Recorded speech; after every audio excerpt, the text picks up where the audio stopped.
Bismillahirrahmanirrahim. Subhanalladzi asra bi 'abdihi lailan. Kula terangno saking mulai asbabun nuzul. Rata-rata ulama itu berpendapat bahwa asal mula Isra itu sebagai hiburan. Hiburan dari Tuhan, Allah nyukani pelipur larang niku saat Nabi ngalami dua kesusahan. Itu periode Mekah itu periode tersulit Nabi karena beliau itu sudah minoritas, kaum minoritas kecil, miskin, terus pendukungnya tidak ada. Satu-satunya yang menggaransi, yang menjamin Nabi tidak dibunuh itu karena beliau dilindungi oleh sinten pamanipun, sinten Abu Thalib. Dan termasuk lagi secara kasta sosial ekonomi beliau tinggi karena punya istri yang saudagar kaya. Gini ku Sayyidah Khadijah. Tapi ternyata orang yang selama ini benar-benar di belakang Nabi, baik secara materi maupun moral, sing entek-entekan berjuang, ternyata wafat. Khadijah Abu Thalib wafat. Terus dikenal tahun itu tahun Amul Husni, tahun kesusahan. Sudah gitu niki sing termasuk ilmiah. Sudah gitu secara ilmiah psikologis kejiwaan Nabi terguncang. Niki rungokno tenan niki ngaji. Terguncang itu karena secara mitos keyakinane tiang Arab niku pun kadung kedikte embek keyakinan yang ditanamkan ulama-ulama Yahudi dan Nasrani. Kalau baleni malih kafir Mekah itu orang-orang bodoh, orang-orang enggak terpelajar. Mereka itu punya satu mitos, satu keyakinan yang ditanamkan oleh tokoh-tokoh intelektual Yahudi maupun Nasrani. Apa keyakinan itu? Bahwa kenabian itu yang paling mungkin kalau orang itu dari turunan Bani Israel. Orang mungkin Nabi kok ora turunane wong Yahudi atau wong Nasrani. Sehingga ketika Nabi mendakwahkan diri sebagai Nabi, mereka bilang antakulu innama unzilal kitabu ala ta'ifataini min qablina. Nak jenenge wahyu harus tidak jauh-jauh sangka turunan-turunan Yahudi. Sebab itu banyak cerita di Quran, cerita konsultasi tiang kafir Mekah pada tokoh-tokoh Yahudi. Setelah konsultasi ya disesatkan. Orang mungkin Nabi kok nemu ummiyin, mung bintuk-bintuk untuk napa? Wahyu. Padha-padha dadi nabi rak kita, ora Muhammad. Ini kalau cerita sejarah. Sehingga saat Nabi ngaku Nabi, niku kayak sudah jadi mitos. Nabi itu tidak boleh jauh-jauh dari Palestina.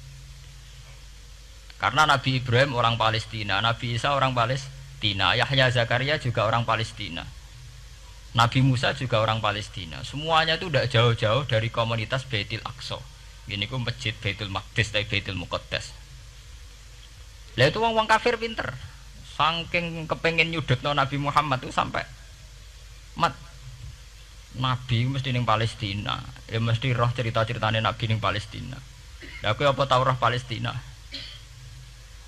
Wakoke detail-detail. Nek kowe pancen roh iku pintu masjid ning Palestina Baitul Aqsa jumlahe pira? Terus madhepe ning ndi wae. Jadi bahwa Nabi ngeklaim diri sebagai Nabi yang bisa membaca malakutas samawati, baca alam-alam gaib. Niku dites nek iso tenan saiki aku takok jumlahe pintu Baitul Maqdis pira. Nah, niki peringatan kangge santri-santri bahwa semua nabi itu di luar dites fisik.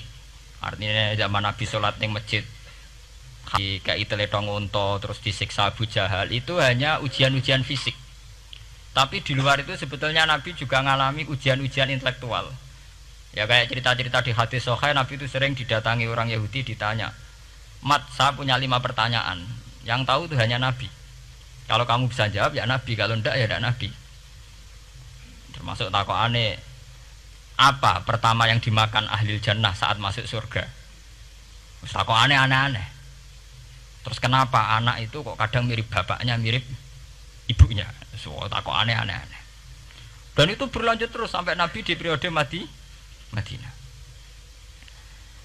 Nah sebab itu Nabi itu secara intelektual itu diasah Tuhan lewat proses Isra. Di mana Nabi saat itu secara fasih bisa menjawab jumlah pintu Masjid Aqsa sekian. Perilaku Nabi Musa begini, wajahnya Nabi Musa begini, wajahnya Nabi Ibrahim begini. Sampai di hati-hati Sahih Nabi bisa menjelaskan detail. Nabi Musa itu rambutnya kayak ini, wajahnya kayak ini, ada mutiwal. Itu detail sekali Nabi. Sebab itu di sini diterangkan oleh Imam Suyuti, peristiwa Isra adalah peristiwa di mana Nabi berjumpa para sinten Nabi. Itu asal usulnya kenapa? Karena sudah kayak menjadi mitos, Nabi itu tidak boleh jauh-jauh dari tradisi Yahudi, tradisi Palestina. Paham ben sampean roh asal usulnya. Tapi kemudian asal usul itu sebetulnya hanya sementara, hanya permainan politik. Sampean ben roh sejarah, permainan politik, manipulasi politik. Sebetulnya Nabi itu ya tidak jauh-jauh dari beliau adalah keturunan Israel. Israel itu bukan menunjuk sebuah negara loh, sampean pun salah paham. Israel dalam bahasa Quran itu menunjuk auladi Yakub. Israel menjadi negara kan baru kemarin setelah diberi kemerdekaan Inggris, paham ya? Israel sebagai negara kan baru apa? Kemarin. Sehingga istilah Israel di Quran maupun di hadis adalah menunjuk auladi Yakub. So intinya di antara anak Nabi Yakub ono jenenge Yahuda. Yahuda di turunan-turunan itu Bani Yahuda niku diarani Bani napa? Israel. Ternyata setelah dirunut Nabi Muhammad itu tidak beda jauh dengan keluarga Israel. Karena Nabi adalah turunannya Nabi sinten Ibrahim. Okay. Nabi Ibrahim niku gada putra kalih sing gada turunan gini ku Ishak kalian Ismail. Ismail kalian Nabi Ibrahim disalap teng Mekah. Gini ku sing disebut Quran inni askantu min dzurriyyati biwatin ghairi dzar'in inda baitikal muharram. Terus saking Nabi Ismail nurun-nurun ngantos Sayyid Adnan. Nggih, mulane nak teng berjanji disebut wa adnanu bila bin intadzabil ulumin nasabiyah ila dzabihi Ismail nisbatuhu wa muntama. Secara teori ilmu nasab Sayyid Adnan jelas-jelas wa adnanu bila bin intadzabil ulumin nasabiyah ila dzabihi Ismail nisbatuhu wa muntama. Tapi yang menjadi masalah yaitu tadi saya sudah bilang seakan-akan Nabi Muhammad itu orang yang benar-benar berbeda dari dinasti itu, dari keturunan itu. Karena orang Yahudi, orang kafir Mekah di kepentingan menggagalkan kenabian Muhammad. Sehingga dilecehno Muhammad bin Abi Kabsah. Oh Muhammad sing cilik di rumah tukangan wedhus. Jadi gue nak seneng kiai kan inna akramakum indawi atqakum. Cek ben Karlan, cek Karmin pokoke takwa ya kiai. Itu nak lagi gedeng kiai iku kan. Anake Karlan kok kakean tingkah. Lah dhisik wong Mekah ya ngoten niku. Dadi nak muni Muhammad bin Abdullah bin Abdul Muthalib cek terhormat. Mereka adalah orang-orang bangsawan di seputar Quraisy. Nabi itu kastane Quraisy. Jadi kalau Muhammad bin Abdullah bin Abdul Muthalib cek ketok terhormat. Wong kafir pinter nang istilahna ora Muhammad bin Abdullah. Muhammad bin Abi Kabsah. Mergo cilike Nabi tau dirumat cara kene ya Karlan ning penjara desa. Mulane Nabi tau angon wedhus, mergo tau de bapak angkat sing tukang napa? Wedhus. Lah wong Mekah pinter, dididik wong Yahudi. Kuwi nek istilahna aja Muhammad bin Abdullah bin Abdul Muthalib iku cek kekerenan, terlalu napa? Keren. Jadi Muhammad bin Ibnu Abi Kabsah. Jadi wong nak seneng Pak Harto kan Soeharto jenderal besar. Nek sing gedeng wong kemusuk kan terus repot. Terus nyebut desa asline asal Kowe nek seneng bupati ya jadi bupati. Orang nomor 1 di Bojonegoro, nak gedeng golekno asal usule. Sing ngoten mun sunatullah mulai riyen sampai kiamat ya. Sunatullah lati kot kelas napa? Mengkop. Walanta jadi sunnatil lain napa? Tabdila. Ya akan begitu. Nah sehingga peristiwa Isra itu satu peristiwa rohani ya. Selain peristiwa rohani nanti akan diwajibkan sholat, juga ada peristiwa intelektual, ada pengajaran intelektual. Bahwa semua nabi itu harus punya tradisi yang sama, punya karakter yang sama. Jika nabi dalam proses Isra itu dipertemukan dengan Nabi Ibrahim, Nabi Musa, nabi-nabi yang lain. Dan diskusi di situ juga ada diskusi-diskusi. Paham ya? Niki penting ya, penting kalau terangaken karena kalau tanpa tradisi yang berkelanjutan ya, sing disebut tenggene thariqah jenenge as-sanad al-mu'tabar, sanad sing mu'tabar utawi nak tenggene pondok-pondok kitab disebut sanad sing muttasil. ini nanti semua tradisi kenabian akan melenceng. Kalau melenceng itu ngeri. Karena setiap orang ya, mesti gada subjektivitas sendiri, punya versinya sendiri. Sehingga semua nabi harus model istilah politik itu punya platform yang sama, punya karakter yang sama, punya model yang apa? Sama. Nah, sebab itu secara intelektual Nabi Muhammad itu dikenalkan oleh karakter para nabi-nabi dulu.